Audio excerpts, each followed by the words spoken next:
இறையேசுவில் பிரியமானவர்களே, நம்முடைய பங்கினுடைய பாதுகாவலராம் புனித இன்னாசியாருடைய விழாவை கொடியேற்றத்தோடு கோலாகலத்தோடு நாம் துவங்க இருக்கின்றோம். இந்த முதல் நாள் விழா திருப்பலியிலே பங்கு கொள்வதற்கு எனக்கு வாய்ப்பு கொடுத்த பங்கு தந்தை ஜான் பீட்டர் அவர்களுக்கு என்னுடைய மனமார்ந்த நன்றிகளையும் உங்களுக்கும் எனது நன்றிகளை நான் தெரிவித்துக் கொள்கின்றேன். இறையேசுவின் பாந்தில் இன்றைய தினம் தந்தை அவர்கள் கொடுத்திருக்கக்கூடிய ஒரு மைய கருத்து என்று நான் பார்க்கின்ற பொழுது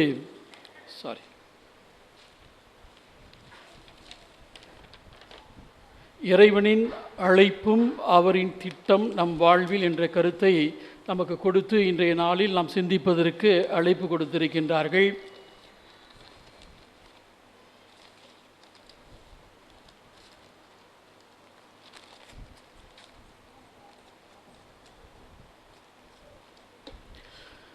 ஒருவேளை நான் இறை அழைத்தல் இயக்குனராக மறை மாவட்டத்திலே பணியாற்றி கொண்டிருக்கின்ற காரணமாக இந்த இறை அழைத்தலை பற்றி நான் பேச வேண்டும் என்ற ஒரு நோக்கிலே அழைத்திருக்கலாம். இன்னொரு வகையிலும் கூட இன்றைய நாளில் இறை அழைத்தலை பற்றி பேசுவதற்கான காரணம் இருக்கின்றது. அதாவது நமது இந்த பங்கிலிருந்து இப்பொழுது நிறைய குருமானவர்கள் இறை அழைத்தலுக்காக வந்து கொண்டிருக்கின்றார்கள். இப்போ மைனர் செமினரில் இருக்கக்கூடிய நபர்களில் பாதிக்கு பாதி சாத்தம்பட்டி பங்குலேருந்து வந்திருக்காங்க. அதை பொறுத்த மட்டும் நாம் உண்மையாகவே மகிழ்ச்சி அடைய வேண்டும். ஒரே ஊர்லேருந்து அத்தனை பேர் எடுக்க முடியுமான்னு ஒரு கேள்வி எழுந்தாலும் கூட ஆர்வத்தோடு இறைவனுடைய அழைப்பை நான் ஏற்றுக்கொள்கின்றேன் என்று வரக்கூடிய நபர்களை நாம் புறம் தள்ளிவிடக்கூடாது என்ற வகையில் இன்றைக்கு நாம் எடுத்துக்கொண்டு இருக்கின்றோம். ஒரு காலகட்டத்திலே புனித இன்னாசியார் திரு அவைக்கு எதிராக எழுந்த கருத்துக்களுக்கு எதிர்த்து போராடும் வண்ணமாக திரு அவைக்கு உறுதுணையாக இருக்க வேண்டும் என்ற ஒரு கண்ணோட்டத்திலே இயேசு சபையை ஆரம்பித்தார். அவரோடு சேர்ந்த நண்பர்களை ஒன்றாக இணைத்து கொண்டு அந்த சபையின் வழியாக இன்றைக்கு திரு அவையில் ஒரு பெரிய மறுமலர்ச்சியை, ஒரு தாக்கத்தை உருவாக்கக்கூடியவராக புனித இன்னாசியார் இருக்கின்றார். நம்முடைய இந்த திருத்தலத்தினுடைய பாதுகாவலராக நான் வரும்போது ஃபாதர் சொன்னார், இங்கே இருக்கக்கூடிய அத்தனை மக்களுக்கும் இந்துக்களாக இருந்தாலும் பிற சமயத்தை சார்ந்தவர்களாக இருந்தாலும் கத்தோலிக்கர்களாக இருந்தாலும் இன்னாசியார் இவருடைய குலதெய்வமாக இருக்கின்றார். இந்த குலதெய்வம்ங்கிற வார்த்தை ஒரு வேளை சரியா அது மக்கள் சாதாரண வகையில் புரிந்து கொள்ள வேண்டிய வகையில் அதை பயன்படுத்தலாம். ஆனால் உண்மையில் நாம் சொல்ல வேண்டுமென்றால் நமது குலத்தை காக்கும் வகையிலே இறைவனால் அனுப்பப்பட்ட புனிதராக இருக்கக்கூடியவர் புனித இன்னாசியார். ஆக அந்த வகையில் இன்றைக்கு இந்த மண்ணில் அவர் கொலுவிற்றிருப்பதன் காரணமாக அந்த காலத்தில் எவ்வாறு இயேசு சபைக்காக ஆட்களை தேடி அலைந்தாரோ அதுபோல் இன்றைக்கு இந்த மண்ணிலிருந்து இந்த திருச்சி திரு அவையை காப்பதற்காக இந்த இறை அழைத்தினுடைய விளைநிலமாக இந்த மண்ணை மாற்றிக்கொண்டிருக்கின்றார். அப்படிங்கிறதுல இந்த மாற்று கருத்தும் இல்லை என்று நினைக்கின்றேன். அந்த வகையில் இன்றைக்கு இறை அழைத்தலை பற்றி நாம் சிந்திக்க இருக்கின்றோம். தந்தைவர்கள் வெறும் இறை அழைத்தலை மட்டும் அங்கு குறிப்பிடவில்லை, இன்னொன்றாக இறை திட்டத்தை நிறைவேற்ற வேண்டும் என்ற ஒரு கருத்தையும் அங்கு இணைத்து வைத்திருக்கின்றார். இது ஒன்றையும் பற்றி தனியாக பேசினாலே நிறைய நேரம் எடுக்கும். ஆனால் இரண்டையும் பற்றி நாம் பேசுவதற்கு இன்றைய நாளிலே சிந்திப்பதற்கு அழைக்கப்பட்டிருக்கின்றோம். இதை எப்படி இணைப்பது? அடிப்படையில் அழைப்பு என்பது ஒரு சிலருக்கானது அல்ல, அது எல்லாருக்குமான ஒரு அழைப்பாக இருக்கின்றது.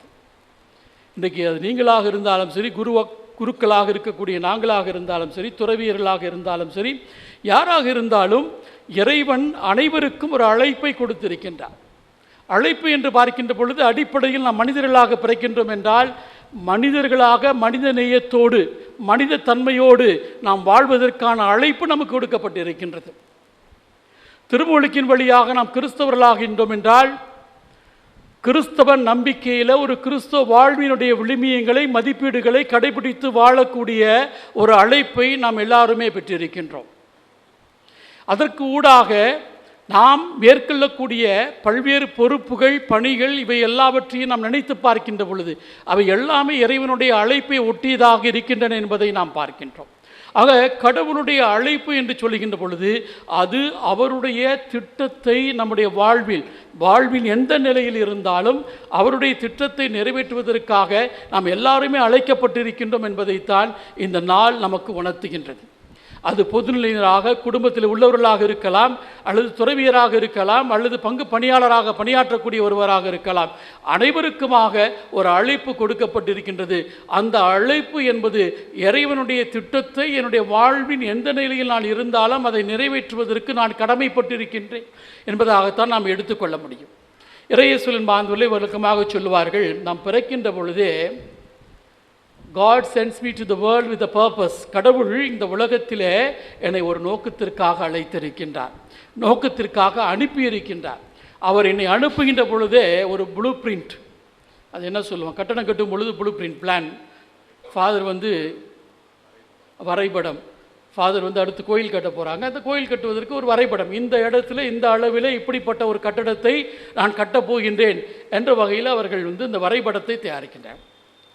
அந்த வரைபடத்தின் மூலமாக அந்த வரைபடத்தை பின்பற்றி அதையே நாம் கட்டடமாக எழுப்புகின்றோம்.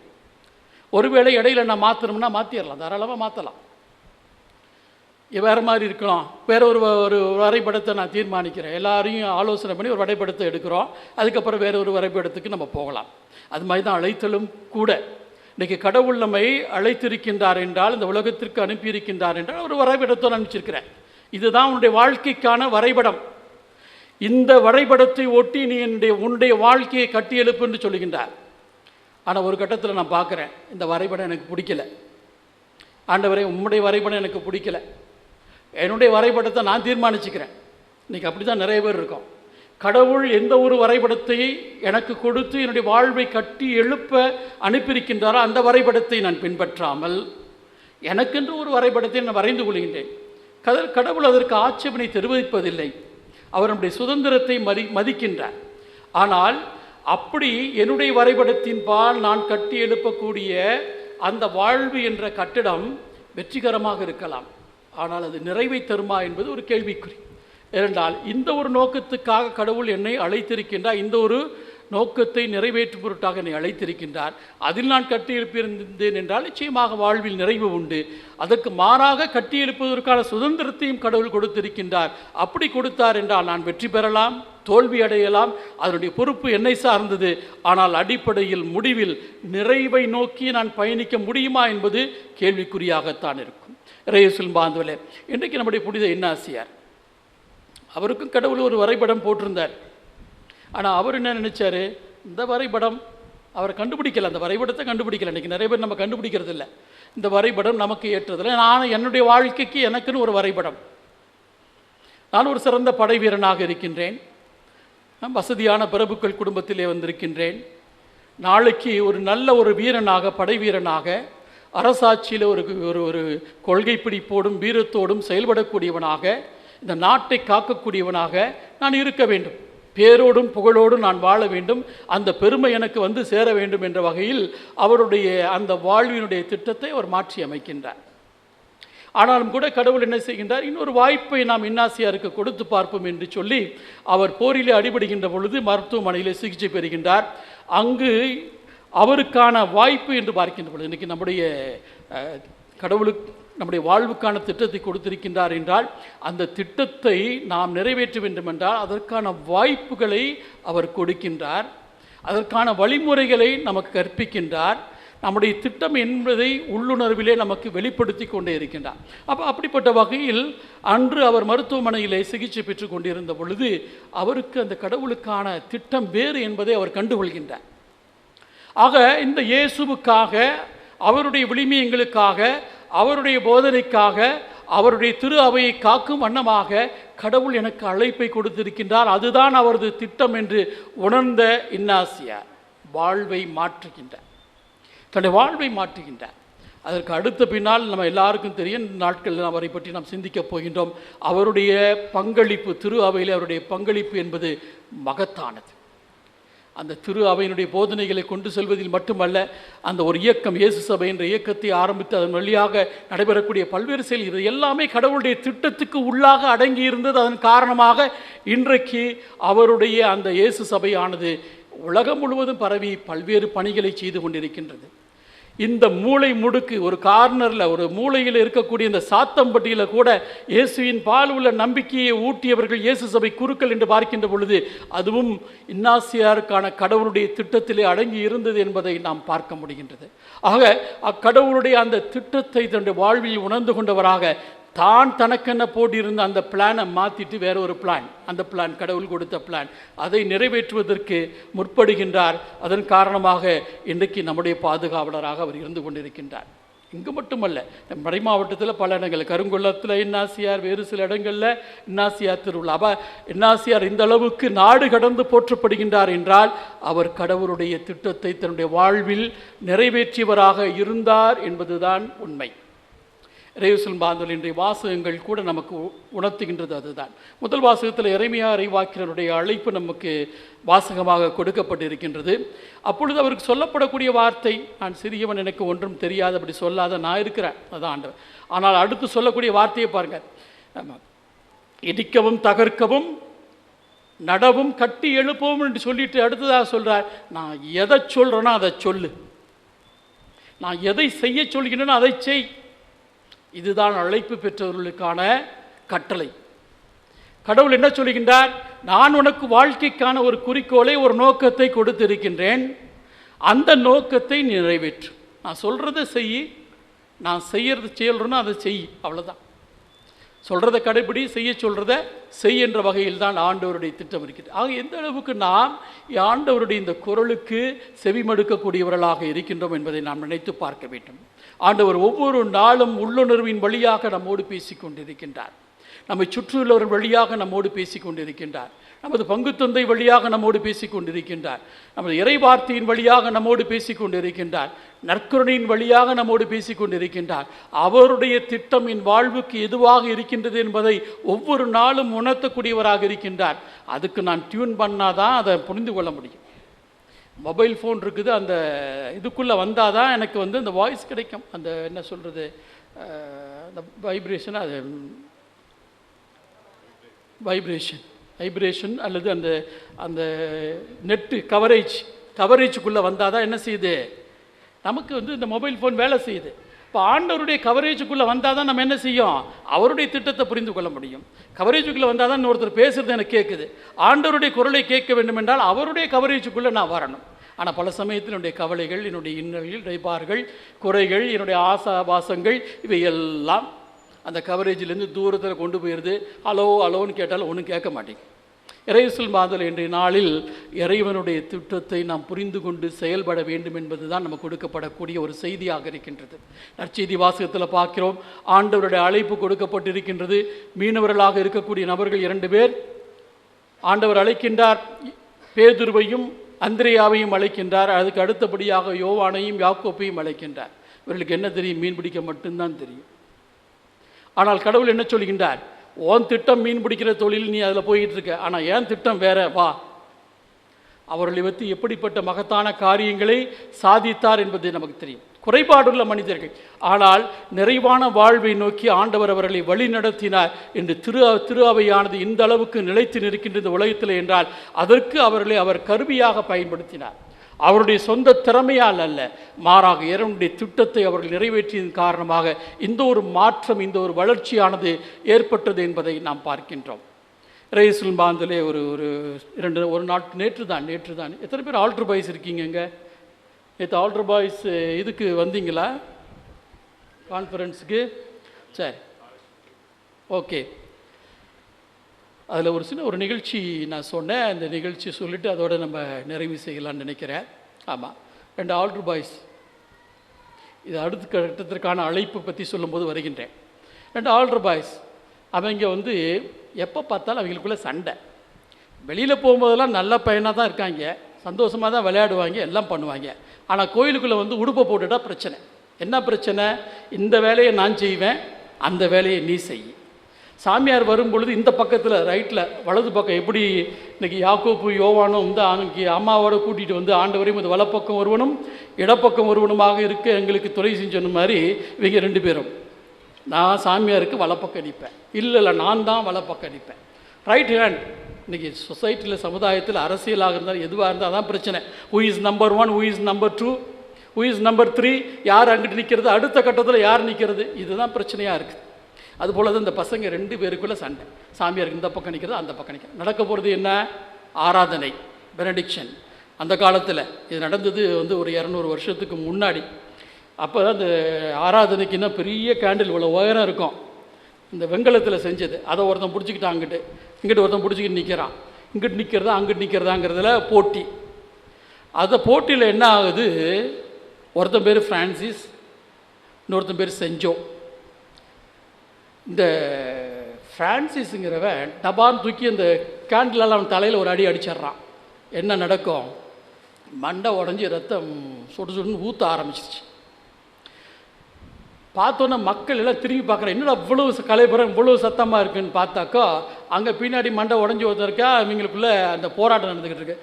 சாமியார் 2 பேரையும் தூக்கி வெளியில் போடுறான். இப்போ 2 பேரும் பூசுவதுக்கு வேணாம் அப்படின்னு சொல்லி வெளியே தூக்கி போட்டுடுறார். அப்புறம் என்ன நடக்குதுன்னு நமக்கு தெரியாது, ஆனால் வரலாறு தான் சொன்னோம். அதுக்கப்புறம் ஒரு 55 வருஷம் கழித்து, அது ஜூபிலி ஆண்டு. இன்றிலிருந்து 200 ஆண்டுகளுக்கு முன்னால் 1825ஆம் ஆண்டு ஜூபிலி ஆண்டு. போப் லியோ ஜூபிலி கதவை திறக்கிறார். எங்கள் வத்திக்கானில் பேதுரு பேராலயத்தில் ஜூபிலி கதவை போப் லியோ த 12th, இப்போ இருக்கிறவர் லியோ த 14th, அது 14வது லியோ. அப்போ இருக்கிறவர் 12வது லியோ.